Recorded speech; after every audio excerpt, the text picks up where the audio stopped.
Oke, selamat datang kembali di sesi kita kali ini. Kita akan langsung menyelami pemikiran seorang tokoh besar, Peter Drucker, khususnya tentang apa sih artinya menjadi pribadi terdidik atau the educated person di zaman sekarang ini. Hmm, Sumber utama kita bab 22 dari buku klasiknya The Essential Drucker. Ini sebenarnya intisari dari karyanya tahun 93, Post-Capitalist Society. Jadi, misi kita hari ini, gimana ya membongkar gagasan Drucker soal pendidikan di tengah perubahan besar ini, menuju apa yang dia sebut knowledge society, masyarakat pengetahuan, dan juga society of organizations, masyarakat organisasi. betul, dua konsep kunci itu. Kenapa ini penting buat Anda?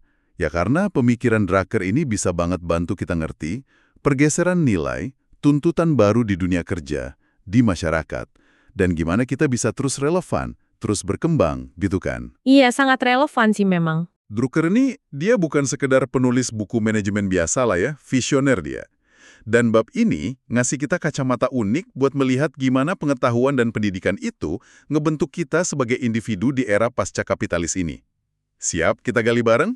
Yuk, mulai. Nah, Drucker ini mulai dengan argumen yang lumayan tajam nih. Dia bilang, definisi lama soal orang terdidik itu udah nggak pas lagi. Udah usang. Udah nggak cukup ya? Iya. Dulu katanya ada semacam bentrokan pandangan gitu.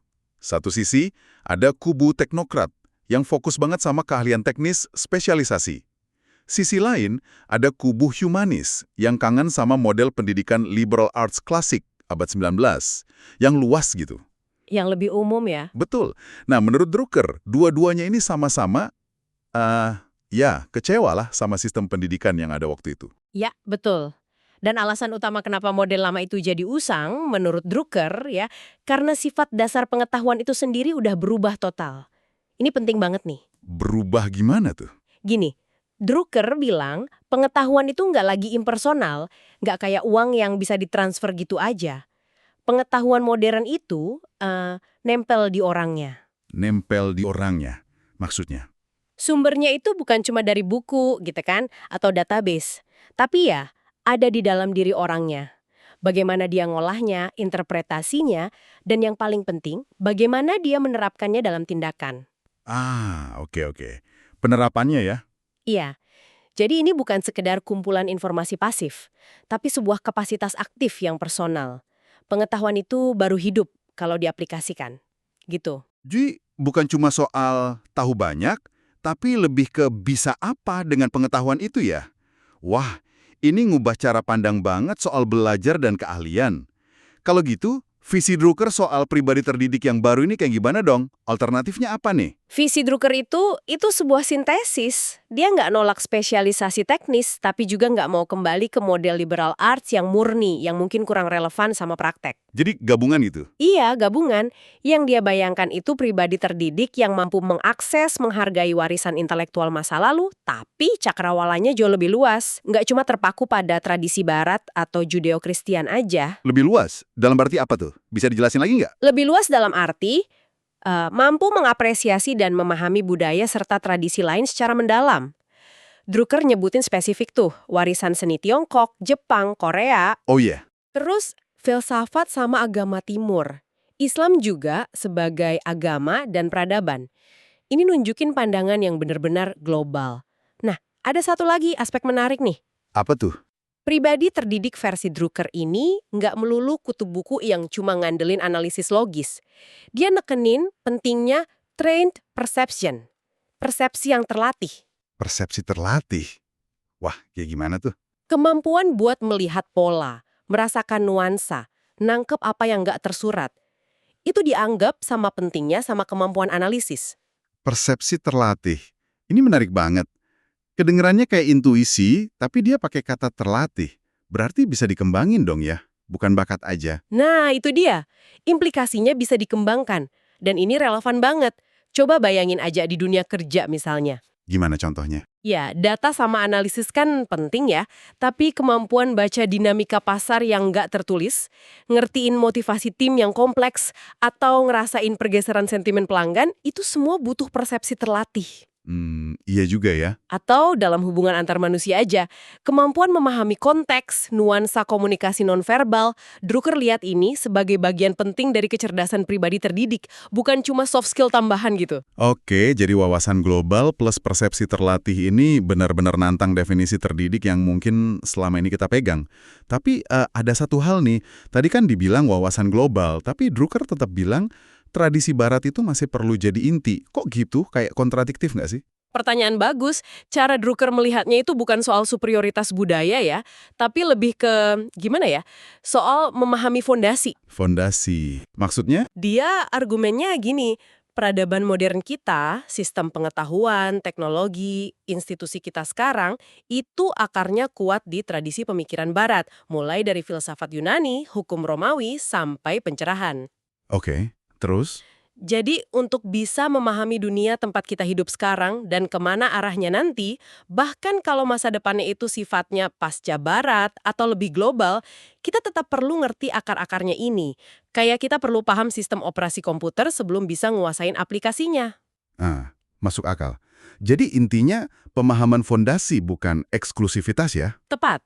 Tradisi barat sebagai fondasi pemahaman, tapi dilengkapi apresiasi mendalam buat keragaman budaya global dan persepsi terlatih itu tadi.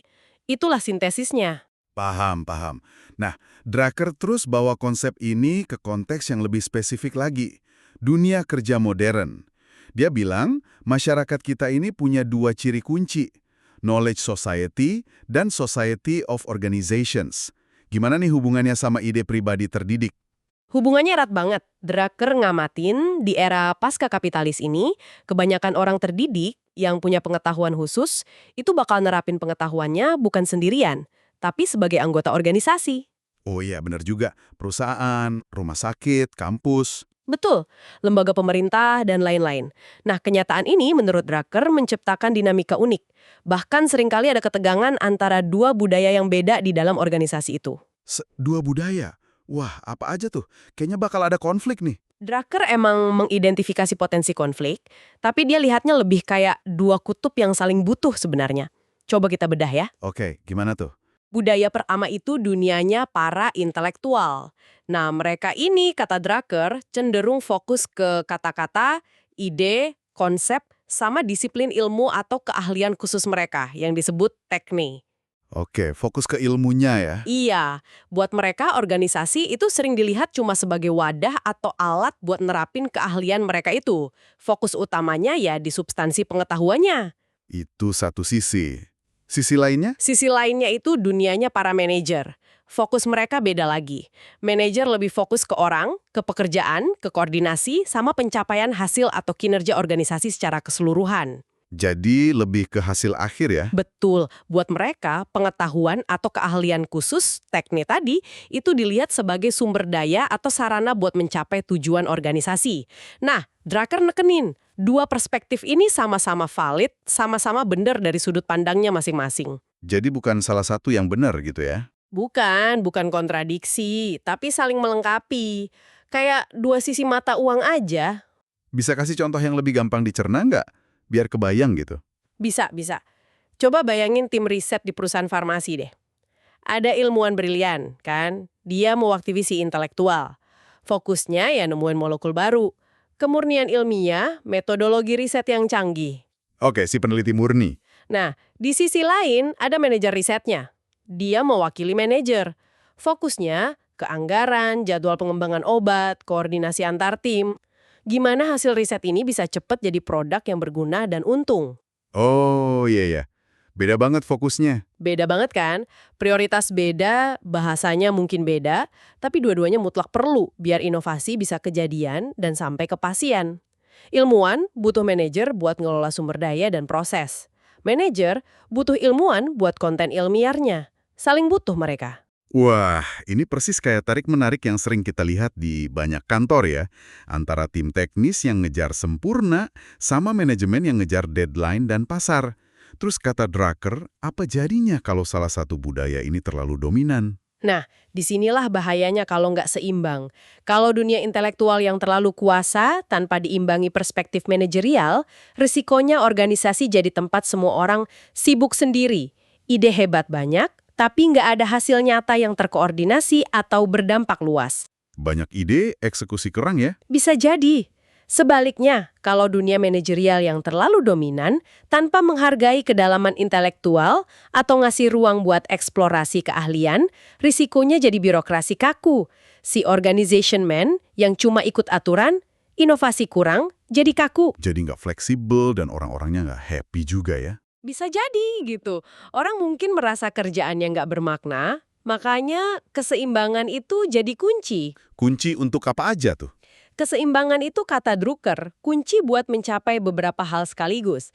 Kreativitas dan inovasi dari sisi intelektual, terus keteraturan dan efektivitas dari sisi manajerial, juga pemenuhan diri buat individu di dalamnya, dan ujung-ujungnya ya pencapaian misi organisasi secara keseluruhan. Jadi semua aspek kena ya? Iya, yang menarik, Drucker bahkan prediksi kalau di masa depan, yaitu masa kita sekarang ini nih, banyak pribadi terdidik itu harus bisa hidup dan berfungsi di dua dunia ini barengan. Wah, tantangan berat itu. Jadi ahli di bidangnya sekaligus paham dinamika organisasi dan manajemen.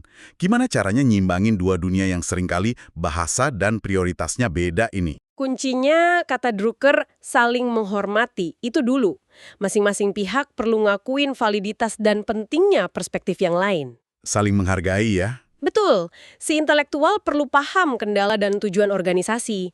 Sebaliknya, manajer perlu hargain kedalaman keahlian dan kasih ruang otonomi yang cukup buat para spesialis.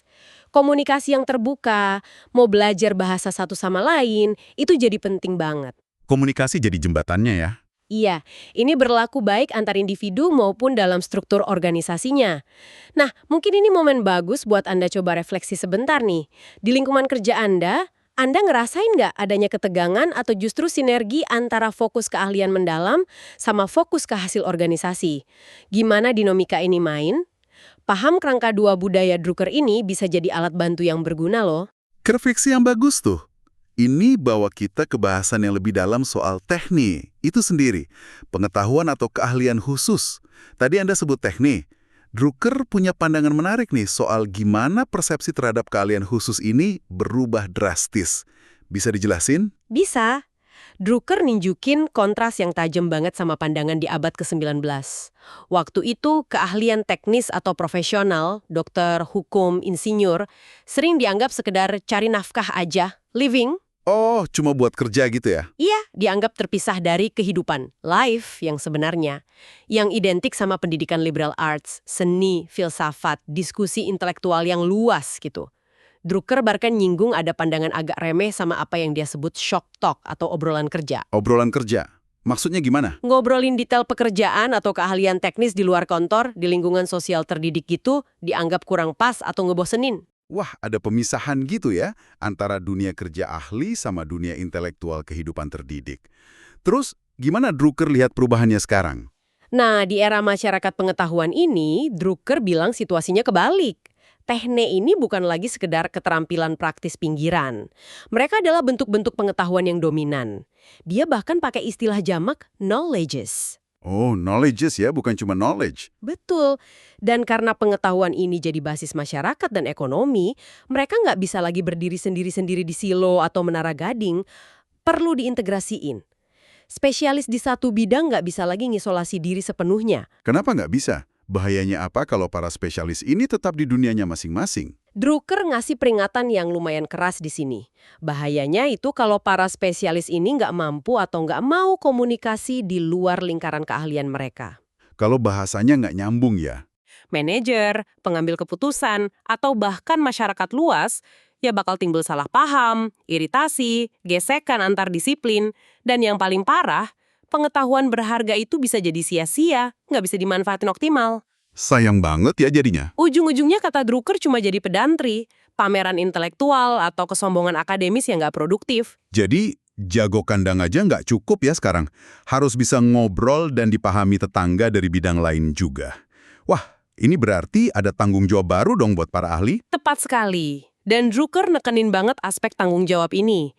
Dia bilang para spesialis itu punya kewajiban, bahkan bisa dibilang kewajiban etis, buat bikin diri mereka dan spesialisasi mereka bisa dipahami sama orang lain di luar bidang mereka. Bukan cuma buat kalangan sendiri ya? Kan metodologi, sama nilai dari disiplin ilmunya ke audiens yang lebih luas dengan cara yang bisa dimengerti.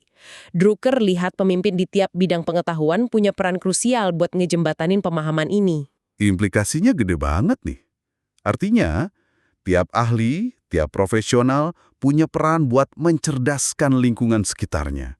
Bangun pemahaman lintas disiplin. Bukan cuma sibuk sama riset atau kerjanya sendiri. Benar, ini nguatin gagasan Drucker soal tanggung jawab kolektif di masyarakat pengetahuan. Nggak ada lagi satu disiplin ilmu yang bisa ngeklaim jadi ratu pengetahuan, Queen of the Knowledges yang paling hebat dan penting. Semuanya setara gitu. Dalam pandangan ini, semua bentuk pengetahuan, sains alam, ilmu sosial, humaniora, seni, keahlian profesional, itu sama berharganya sebagai jalan menuju pemahaman atau kebenaran. Tapi, para pemilik pengetahuan inilah para spesialis, para ahli yang megang pengetahuan itu sebagai amanah. Drucker pakai istilah interest. Amanah ya. Iya, mereka punya tanggung jawab mastiin pengetahuan itu bisa diakses, dipahami, dan ujung-ujungnya bisa dipakai buat kebaikan bersama. Konsep pengetahuan sebagai amanah ini kuat banget pesannya. Nah, sebagai penutup bab ini, Drucker ngasih semacam pandangan ke depan yang ringkas tapi penting. Apa tuh? Dia negasin lagi kalau kita ini lagi ada di tengah periode transisi yang fundamental. Dan perubahan terbesar yang bisa kita prediksi di masa depan, menurutnya, ya perubahan pada pengetahuan itu sendiri. Pengetahuannya yang berubah. Ya, gimana bentuknya berubah, apa isinya, apa maknanya buat kita, gimana tanggung jawabnya, dan tentu aja implikasinya ke apa artinya jadi seorang pribadi terdidik di era yang terus berubah ini. Jadi definisi terdidik itu nggak statis. Oke, jadi kalau kita rangkum nih intisari dari bahasan kita soal pandangan Drucker mengenai pribadi terdidik di bab 22 ini, pertama, perlunya sintesis. Bukan cuma spesialis jago teknis, bukan cuma humanis luas wawasan, tapi gabungan keduanya ya. Betul.